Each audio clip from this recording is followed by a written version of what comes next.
Okay, so now students, हम illustration number 28 देखते हैं। आप देख सकते हैं कि टेक्स्ट बुक में इलस्ट्रेशन नंबर 28 दे रखा है। उसमें क्लास फ्रीक्वेंसी दे रखा है और हमने क्यूमुलेटिव फ्रीक्वेंसी फाइंड कर लिया है। सबको पता है क्यूमुलेटिव फ्रीक्वेंसी कैसे होती है। 7, 7 + 13 20, 20 + 16 36, 36 + 9 45, 45 + 5 50। पहला ही क्वेश्चन आपको ये पूछा है कि find the limits for the expense of central 50% of the commuters. बीच के 50% का आपको एक्सपेंस फाइंड करना है। तो बीच के 50 मतलब क्या, टोटल 100% होते हैं, तो उसमें आगे के 25 छोड़ दो, पीछे के 25 छोड़ दो, तो बीच के 25 कौन से हो गए, 25% से लेके 75% वाले, ये बीच के 50 हो गए, सेंट्रल 50। तो सेंट्रल 50 मतलब मुझे Q1 का एक्सपेंस फाइंड करना है और Q3 का। तो Q1 और Q3 का जो एक्सपेंस होगा वो इन दोनों के बीच का मुझे मिल जाएगा।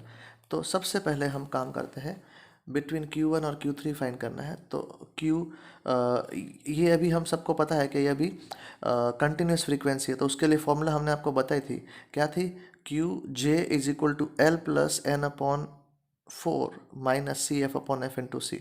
तो यहाँ पे हमें Q1 फाइंड करना है। तो Q1 फाइंड करने के लिए पहले हमें QJ का ऑब्जर्वेशन फाइंड करना पड़ेगा कि कौन से ऑब्जर्वेशन में उसका फॉलोइंग क्लास हमें लेना पड़ेगा।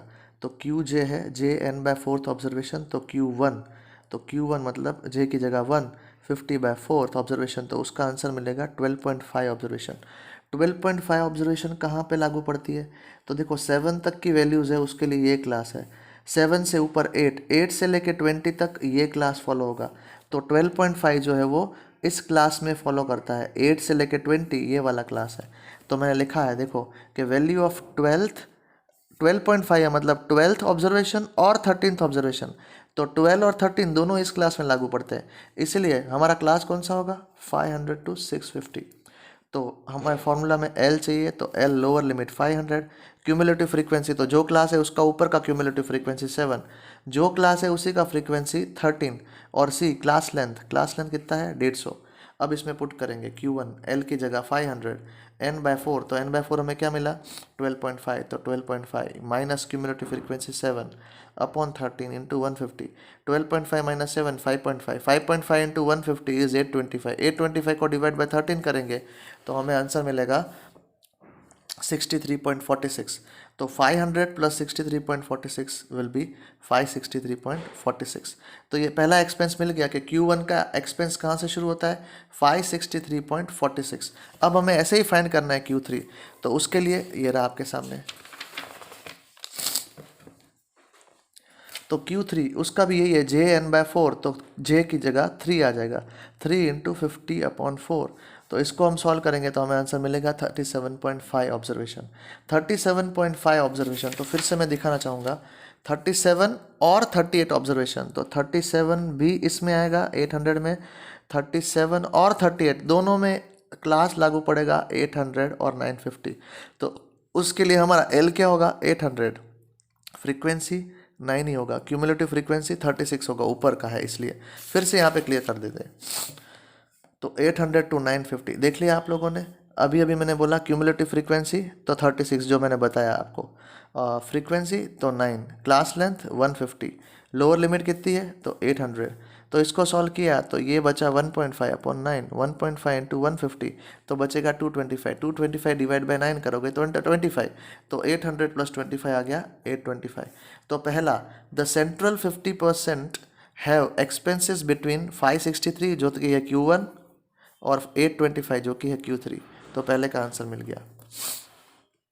दूसरा हमें बोल रहे हैं कि find the maximum expense of highest spending 15 customer. Maximum expense of highest spending 15 customer, तो इसका एक्सपेंस जो है मिनिमम है 100 पे, मैक्सिमम है हाईएस्ट एक्सपेंस यहाँ पर है। तो हाईएस्ट पहले 15, तो हाईएस्ट पहले 15 कहाँ से शुरू, ये पहले 15, पीछे से 15 मैक्सिमम वाले हैं, तो पीछे से 15% करेंगे, मतलब कहाँ पे आएगा 85%। 85% वाला सबसे हाईएस्ट स्पेंडर होगा, एक्सपेंस करने वाला होगा, उसके बाद सब बढ़ते ही जाएंगे। तो मुझे इसीलिए 85 फाइंड करना है। तो 85 फाइंड करने के लिए क्या आएगा, ना ही हम क्वार्टाइल से फाइंड कर सकते हैं। क्वार्टाइल में तो क्या होता है 25, 50, 75, और डी सेल होता है 10, 20, 30, 40, 50, 60, 70, 80, 90, ये तो 85 है, तो 85 के लिए कौन सा आएगा, परसेंटाइल आएगा, क्योंकि उसमें 1 से लेके 100 तक कोई भी आप फाइंड कर सकते हो। तो 85 P85 फाइंड करेंगे, 85 मतलब n/100, तो 50/100 मतलब 42.5 मिलेगा इसको सॉल्व करेंगे तो। मतलब 42nd ऑब्जर्वेशन और 43 ऑब्जर्वेशन एक बार चेक कर लेते हैं कहाँ पे आता है, 42 और 43। देखो 37 से लेके 45, तो 42 और 43 दोनों इसमें आएंगे, मतलब 800 to 950। उसमें भी फ्रीक्वेंसी 9 ही रहेगा, क्यूमुलेटिव फ्रीक्वेंसी 36 रहेगा, ठीक है। तो देखो यहाँ पे 42 और 43 दोनों में हमारा क्लास कौन सा रहेगा, 800 to 950। अब इसको सॉल्व करते हैं, यहाँ पे देख लीजिए, इसको सॉल्व करते हैं। 85 लोअर लिमिट अभी अभी देखा, क्लास है 800 to 950, क्यूमुलेटिव फ्रीक्वेंसी 36, फ्रीक्वेंसी 9 और क्लास 150। इसको सॉल्व करेंगे तो L 800, 85 इंटू n/100 अभी अभी किया 42.5, तो 42.5 ये आया मुझे इसका आंसर, इस पूरे का आंसर 42.5 फाइंड किया हमने। माइनस क्यूमुलेटिव फ्रीक्वेंसी 36/9, इन दोनों का डिफरेंस हो जाएगा 6.5/9 इंटू 150, तो ये बचता है 108.33। 800 प्लस 108.3 दैट इज़ 908.33। तो मिनिमम एक्सपेंस कितना होगा, अमोंग हाईएस्ट स्पेंडिंग 15% इज 908.33। ये मिनिमम एक्सपेंस है अमोंग द हाईएस्ट स्पेंडर्स में से। अब पूछा है find the maximum expense in the lowest spending 10 commuters. Maximum expense in the lowest, तो लोएस्ट सबसे जो लोएस्ट कंज्यूमर है उसमें हाईएस्ट, तो यहाँ से ये लोएस्ट है 0, 1, 2, 3, 4, उसमें पहला हाईएस्ट कहाँ पे आएगा, 10 पे आएगा, तो हमें फाइंड करना है D1। तो लोएस्ट 10% में हाईएस्ट स्पेंडर तो वो होगा 10 वाला, D10, ठीक है। तो D10 मतलब कि उसमें डी सेल लगेगा D1, तो उसके लिए भी हम यही फाइंड करेंगे, D1 is equal to class of n/10 observation, ये सबको पता है। तो D1 मतलब 50, n50/10 मतलब फिफ्थ ऑब्जर्वेशन। फिफ्थ ऑब्जर्वेशन में कौन आएगा, पहले 7 है वो सारे के सारे यही है, तो उसमें क्लास लागू पड़ेगा 350 to 500, फ्रीक्वेंसी 7, क्यूमुलेटिव फ्रीक्वेंसी ऊपर की है ही नहीं तो हम 0 ले लेंगे, ओके। तो देखो 350 से 500 का क्लास, क्यूमुलेटिव फ्रीक्वेंसी मैंने बोला 0 लेंगे, फ्रीक्वेंसी 7, क्लास 150।